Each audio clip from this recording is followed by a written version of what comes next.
Hello दोस्तों, board exam 2025 Hindi का paper अगर आप क्लास 10वीं के छात्र हैं और बोर्ड एग्जाम 2025 को देने वाले हैं तो ये वीडियो आपके लिए बहुत ही महत्वपूर्ण होने वाला है।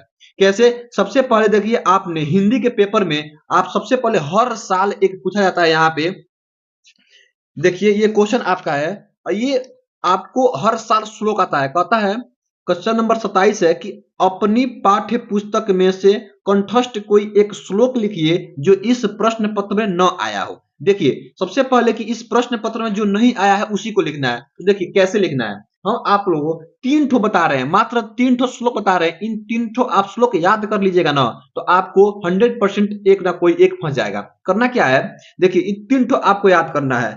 2 श्लोक आपके पेपर में पहले से रहता है उसका अनुवाद करने के लिए, लेकिन अगर 2 आप याद करते हैं, मान लीजिए दोनों अगर लड़ गया तो इन दोनों में से किसी एक को आप लिखिएगा तो आपको नंबर नहीं मिलेगा। इसीलिए मैं आपको 3 ठो श्लोक दिया हूं कि मान लीजिए 2 ठो श्लोक आ गया तो एक आप लिख लीजिएगा, किसी एक लिख लीजिएगा।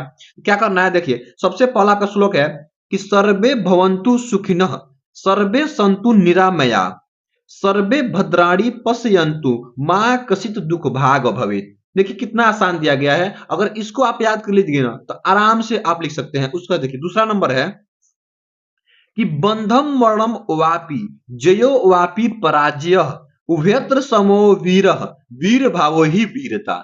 ये दूसरा श्लोक है। मान लीजिए कि 2 श्लोक आ रहा है तो इन दोनों में आ रहा है तो आप ये लिख सकते हैं, और ये दोनों आ रहा है तो आप इसको लिख लीजिएगा। उसका तीसरा नंबर है कि मरणम मंडलम यत्र विभूतिरच्य विभूषणम कौपिन्य यत्र कौशेय सा काशी केन्मीयते। तो इस तरीके से आप बोर्ड एग्जाम में अगर पेपर में अगर आप श्लोक लिख देते हैं तो आपको 2 में 2 आपका नंबर कहीं नहीं जाएगा। आई होप, मैं आशा करता हूं कि आप सबको ये श्लोक बहुत ही अच्छा लगा होगा। अगर श्लोक अच्छा लगा तो श्लोक को याद कर लीजिए और आपको बोर्ड एग्जाम में 2 नंबर कोई नहीं काट पाएगा।